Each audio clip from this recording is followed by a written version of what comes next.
Jumat 19 November pukul 8 malam live di Kompas TV. Hari Jumat lalu saya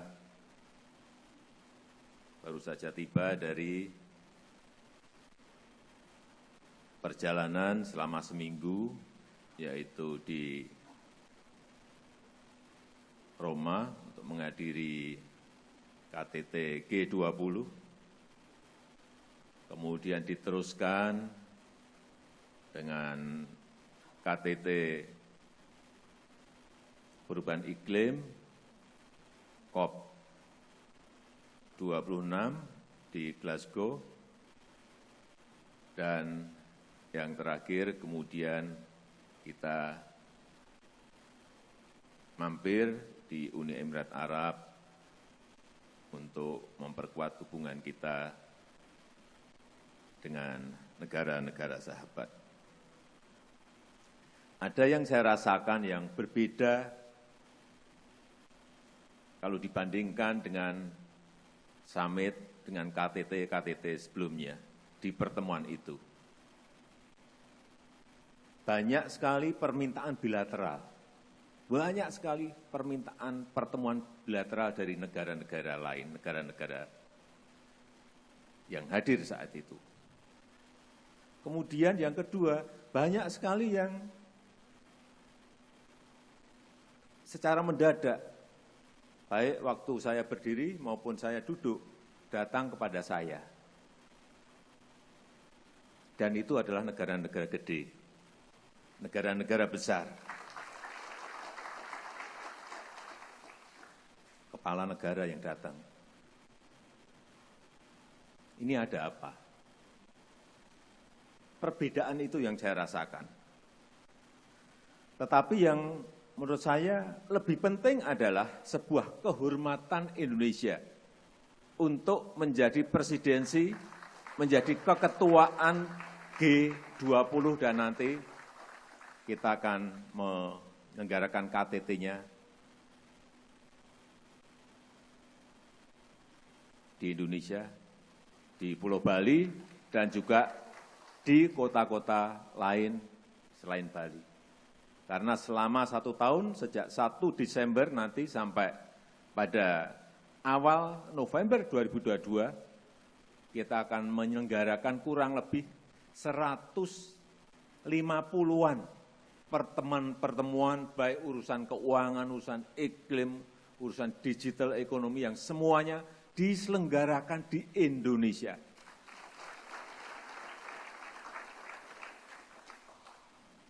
Dan juga perlu saya sampaikan, Indonesia adalah negara pertama, negara berkembang pertama yang menjadi presidensi G20. Oleh sebab itu, posisi strategis seperti ini harus kita manfaatkan sebaik-baiknya. Karena betul-betul kita duduk setara dengan negara-negara maju. Bagaimana kita bisa mendongkrak, bagaimana kita bisa memanfaatkan posisi ini untuk kepentingan nasional kita. Tidak ada yang lain, kepentingan nasional kita. Dan perlu saya tegaskan sekali lagi, kita ini adalah negara besar yang sering kita lupa. Sering kita lupa. Nanti setelah kita menjadi keketuaan di G20, berikutnya di tahun 2022 nanti kita juga akan menerima tongkat menjadi ketua di ASEAN juga, mungkin di bulan-bulan Oktober atau November 2022. Kembali lagi, saya sampaikan kita ini adalah negara besar. Indonesia adalah negara besar dengan sejarah besarnya. Dan kita ingin betul-betul sekali lagi kita manfaatkan ini untuk mempengaruhi kebijakan-kebijakan dunia dalam rangka apapun. tapi yang sering saya sedih,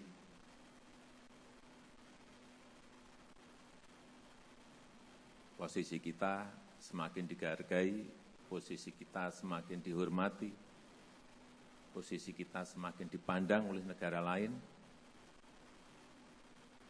tapi sering di negara sendiri dikerdilkan. Ini yang sering membuat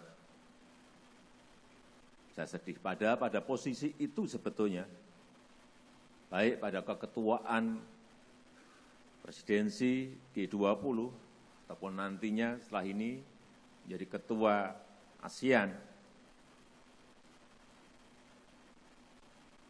mestinya Indonesia sebagai bangsa dihormati, dan juga warga negara Indonesia ini juga akan merasakan semuanya, warga kita kehormatan itu, merasakan akan kehormatan itu. Dan saya juga ingin, kita semuanya juga ingin, warga negara kita ini juga dihormati, dihargai oleh warga negara lain. Dimanapun WNI kita berada. Bapak Ibu yang saya hormati, Bapak Ketua Umum, kita tidak ingin, saya tidak ingin mental inferior, mental inlander, mental terjajah, ini masih ada yang masih bercokol di dalam mentalitas bangsa kita.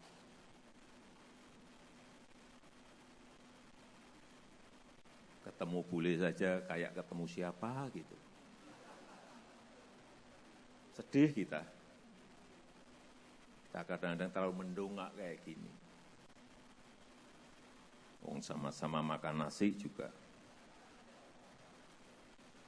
Memang kita juga sadar bahwa kita telah 350 tahun dijajah bangsa kita ini. Sehingga kadang-kadang saya berpikir, apakah terjajah terlalu panjang ini memunculkan sebuah DNA yang tadi saya sampaikan. Jangan-jangan seperti itu. Meskipun kita sudah 76 tahun merdeka. Dan merdekanya pun lewat sebuah perjuangan yang panjang, bukan diberi. Tapi DNA itu yang masih terus menjadi kepikiran saya, jangan-jangan kita memiliki tadi mental inlander, mental terjajah, mental inferior gara-gara DNA yang diturunkan karena 350 tahun kita terjajah. Jangan ditepukin dong. Oleh sebab itu kita harus membangun seperti tadi yang disampaikan oleh Bapak Surya Paloh. Kita harus mulai membangun rasa percaya diri, rasa optimisme.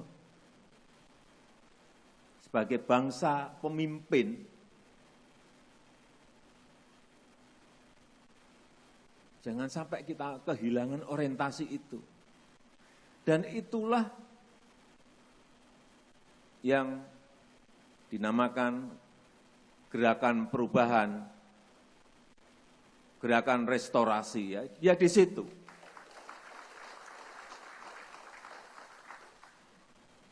Dan mental inlander itu, mental terjajah itu, mental inferior itu, jangan sampai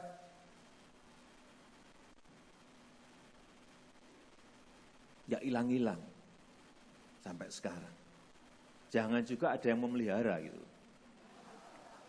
Mental seperti itu jangan dipelihara.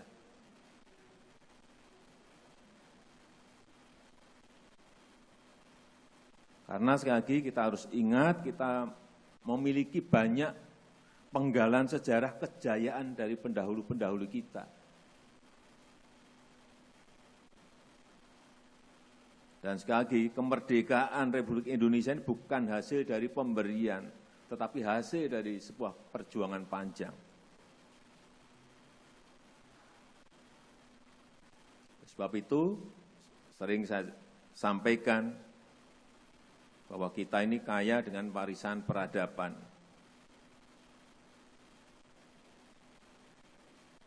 Dan ajaran budi pekerti. Menurut saya menjadi sebuah hal yang sangat penting sekali untuk memperkuat identitas, memperkuat karakter bangsa ini. Jangan sampai kita kehilangan ajaran budi itu, ajaran budi pekerti itu. Sehingga kita bisa mewarisi kearifan lokal untuk mengelola kehidupan kita secara baik. Ada seni dan budaya yang kita miliki yang sangat beragam. Itulah kekuatan kita, dan setelah pembangunan infrastruktur secara masif, kita sekarang berkonsentrasi kepada pembangunan sumber daya manusia, pengembangan kualitas sumber daya manusia, karena itulah yang akan menjadi fondasi kita dalam menghantarkan bangsa ini untuk maju ke depan.